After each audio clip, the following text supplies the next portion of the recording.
Sankofa Digital Literacy Program, funded by the Government of Canada's New Horizon for Seniors Program.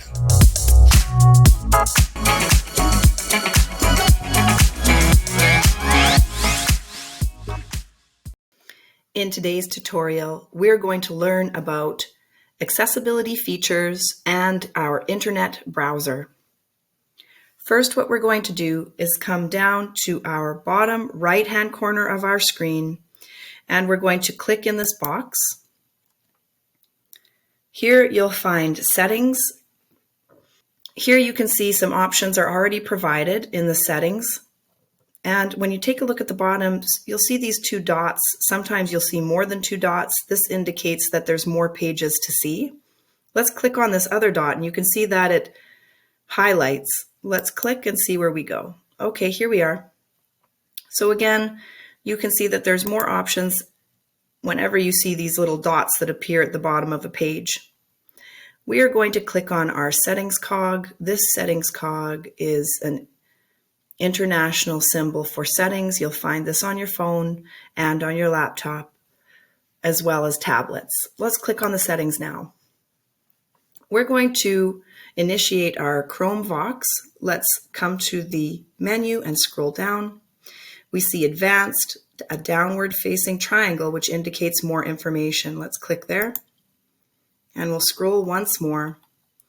And here we come to accessibility. Let's click on accessibility. Below the title, you'll find manage accessibility features. Let's go across again. We see the right-handed triangle indicating more information. Let's click there. And we find text to speech. So text to speech can be very useful for someone who has a visual impairment or someone that doesn't have strong English language skills. Let's go ahead and scroll over and toggle on this bar. You can see that it's marked in gray, which means it's off. The one below it is marked in blue, which means that it is on. So let's click on this. Okay, so you've seen that it's automatically turned on. We don't actually want it right now. Choose our text to speech voice settings. So that is the voice that's speaking back to you. What do you want it to sound like? The preview here, so there's a voice to preview. Let's a variety of accents that we can use. So English, Portuguese, and I'm going to click on this as my option. And you can also text to preview. So when you press play, it will dictate these words so that you have an example of the voice that you've chosen. So we're going to head down to the bottom of the screen and our shelf pops up. We're going to click on our internet browser. We are going to try out our Chromevox and I'll show you how to turn that on. You can see that Oladele is signed in to his Chromebook, and beside that again is the 9 dots inside the circle, which indicates Google Apps, access to images, and access to his Gmail. There are some ways that you can help yourself to assist if you don't have strong English language skills or you are visually impaired. You can click on where you see the search bar here. And again, you can see the little magnifying glass. If you come across to the other side, you can see search by voice. What we're going to do is click on search by voice, and you'll need to have an idea of what you want to say. So let's click on search to voice, African hair braiding, Surrey, BC.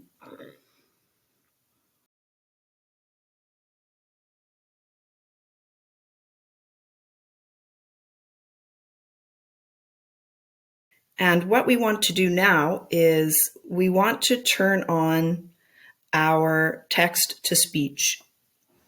What you're going to do is take a look at your keyboard, and in the bottom left-hand corner of your keyboard, you're going to see 3 keys: Control-Alt-Z, Control CTRL, Alt-ALT, and the letter Z. You're going to choose them in that order: Control, Alt, Z. Control first, Alt second, and Z third.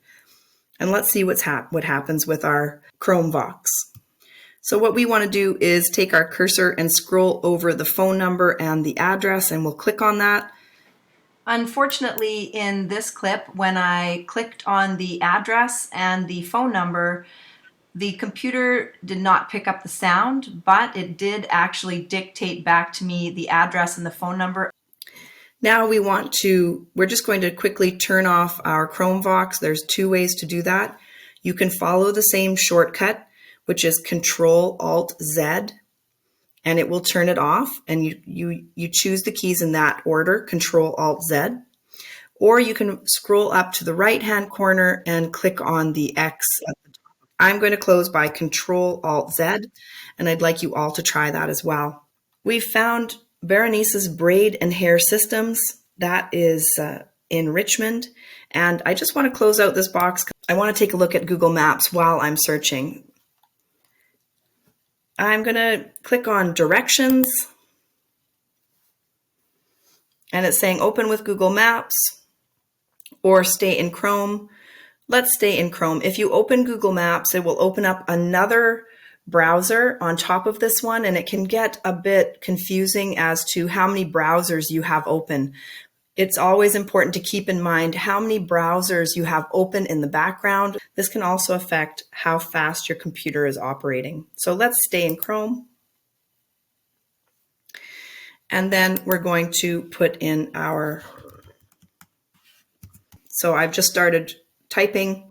And as you put in your address, Google will remember where you are. And we're just going to click on this. And then it automatically configures our best route. And that you can see is in blue. So this is by car, but we are going to be traveling by transit. So let's choose the transit button up at the very top here. You can see it. And then it's going to tell us the time it's going to take. And you can see these little buses with arrows connected, which would say that there's going to be 3 buses that need to be taken. And then it gives you suggestions for the bus number that you would catch. When you found the route that you want, you can click on the details button at the bottom. If we're scrolling down and we click on here, we can also see another details button. So each one of these is a separate route that you can take by bus. It's giving you suggestions of ways to go. I'm going to choose the 1 hour and 34 minute route, and I'll click on that now. It tells me the time frame, the approximate time to get there, and the bus route to follow, as well as some walking. So in this one, you have to walk a little bit to get onto this bus, to transfer to this bus, transferring to this bus, and then you're going to walk a little bit more.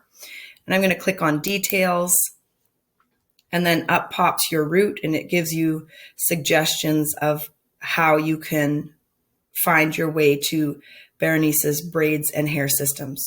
This is super helpful. If you wanted to get back from that location, you can just click reverse your starting point. So these 2 arrows facing in opposite directions would reverse the address from, so Berenice would go to the top and the 1788 Kent would fill in at the bottom. Let's click it now.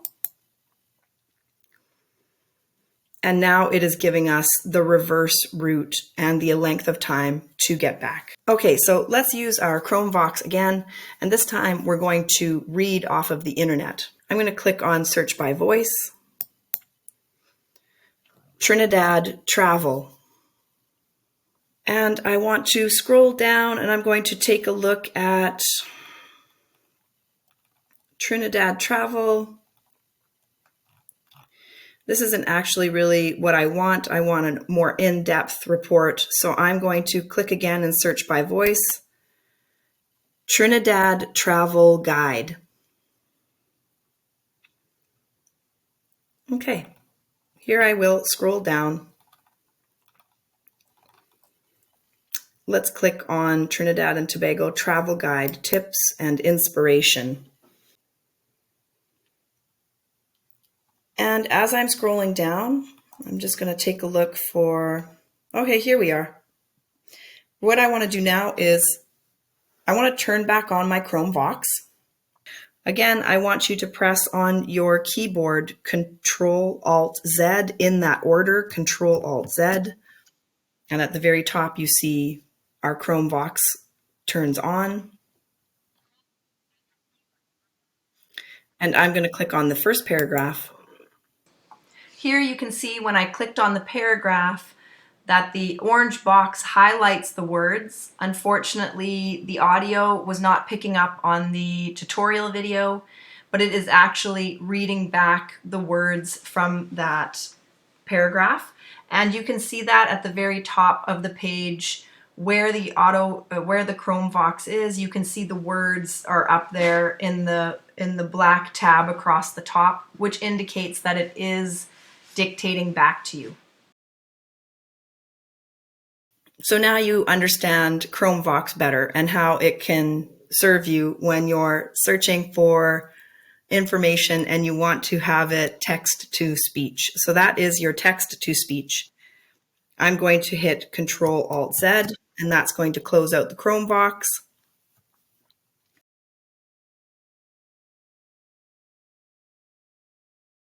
We're also going to save this website. I really enjoyed it, and so I'm going to save it for later reading.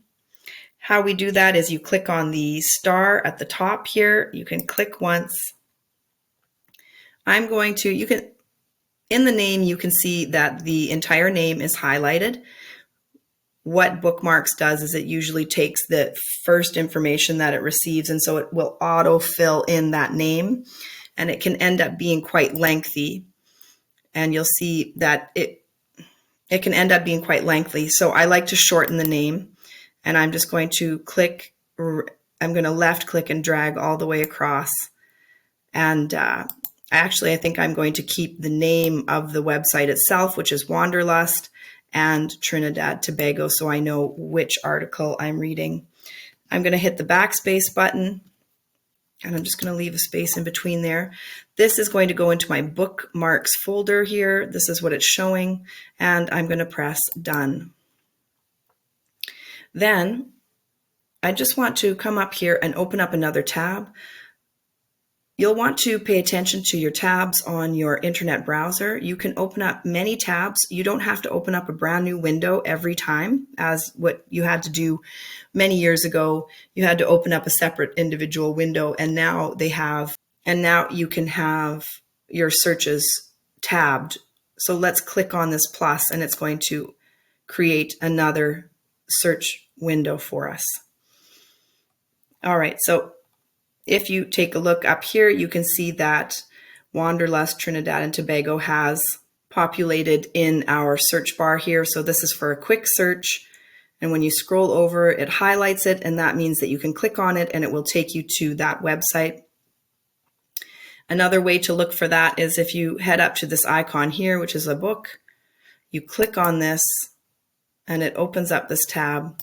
Sometimes it'll open up to reading list, and if you don't see it here, you just look over and you'll see another tab that says Bookmarks. You click on Bookmarks, and here you can access it here as well. I'm just going to close this out. And now I've read so much about Wanderlust and Trinidad Tobago, I have decided that I'm going to remove this. So I'm going to hover over it when it highlights, and I'm going to right click with my mouse, head down the menu until I see delete, and then I'm just deleting it from here. And this will also delete it from your bookmarks. And you can see here that the folder has nothing in it now. If you want to add shortcuts here, you can head up, click on, I'm going to go back to my African fufu recipes, and I'm going to scroll down.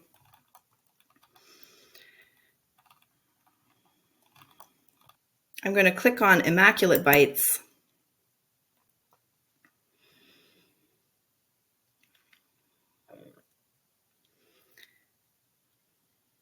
Okay, in the search bar up here, I'm going to,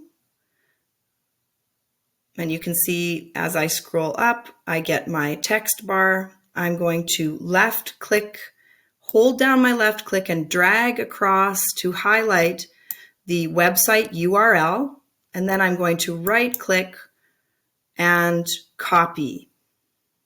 So I'm going to copy this. Then I'm going to head back into my browser. And I'm coming down here to add this shortcut. So the name is going to be Fufu Recipe. And I'm going to hover over until I get, there it is. I can see my text cursor. I'm going to click in this box. I have the flashing cursor, which tells me I can insert text. And you're going to use your keyboard.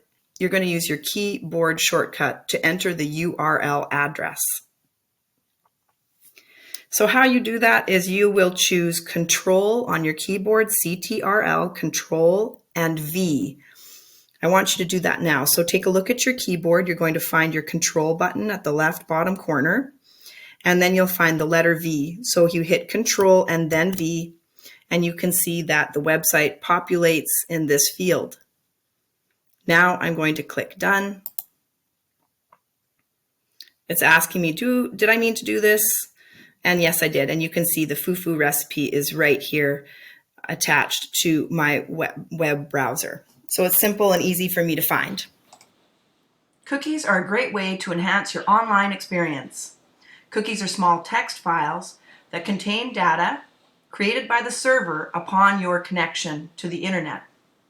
They're stored on your computer and are labeled with an ID that is specific to you. When the cookie is exchanged between your computer and the network server, the server reads this cookie and knows what information to specifically serve to you. Are cookies safe? First-party cookies are safe when you're visiting a reputable website. A rule of thumb for cookies: don't click on any advertisements that will take you away from your original website. Keep watching for more tips. We are just showing an example of what a third-party cookie might look like. You can see this advertisement. It says advertisement along the side, and you can see it here, and it wants you to click on it. It doesn't actually have anything to do with the topic of the website itself. And then as you scroll down, you can also see an advertisement for Fitbit, Toyota Highlander, Walmart. It is best to avoid clicking on these as they may be third-party cookies. Another example of third-party cookies will show up in your Facebook page. Another example of third-party cookies that you should not click on, and they will collect your information, are games that you can play on your Facebook. A lot of the times, maybe one of your friends will even post it in their newsfeed and you'll see it.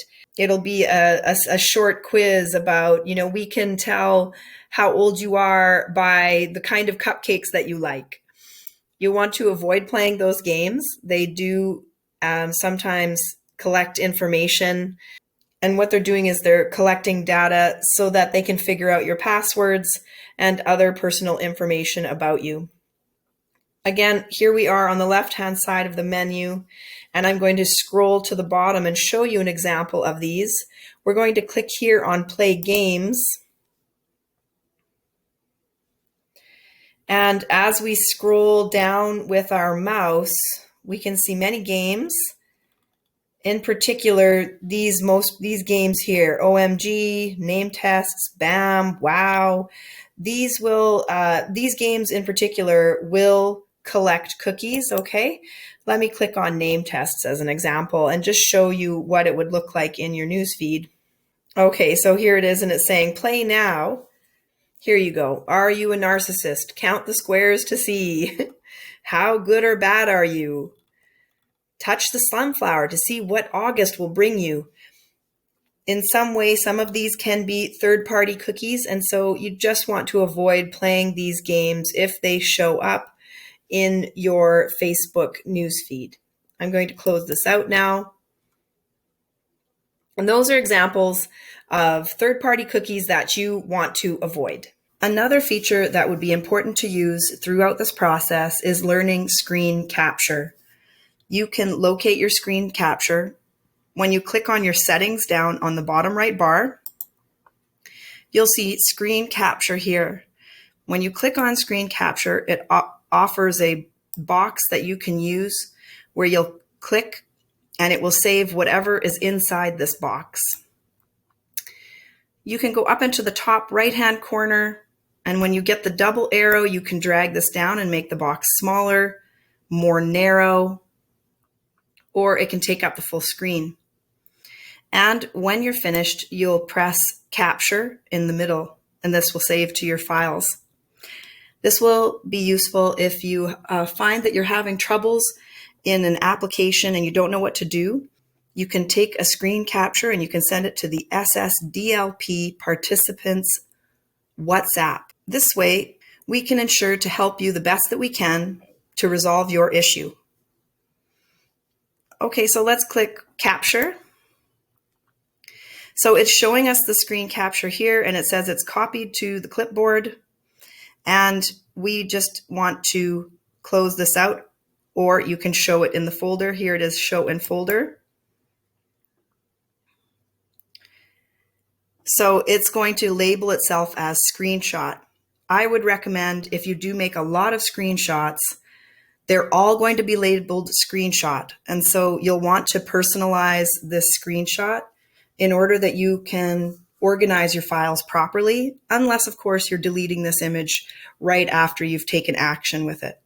But for now, let's click right on our mouse, and we're going to rename this screenshot desktop picture. This way, I know right away that this is the file that I'm looking for, and you can see the .png file extension means that it is an image. So the .png file extension tells us that it is an image, and here you can see it here, PNG image. So now you know how to screen capture. This will come in handy again if you find that you can't go further in one of your assignments. It's possible for you to take a screen capture and send it to the SSDLP participants WhatsApp group. So a quick overview, we've learned how to use our Chromevox text-to-speech. We've also learned how to use our speech voice setting in our Chrome browser. We know how to create a bookmark and a shortcut. We've learned how to use Google Maps and helped us to find our way through transit. And we've learned how to search on the internet. Thank you for joining Ashley today. We hope you gained some more knowledge and you feel more confident. If you have found this on YouTube and you want to learn more about the Sankofa Digital Literacy, click on our website link at the top of our page. As always, make sure you click comment and subscribe. Thank you for watching.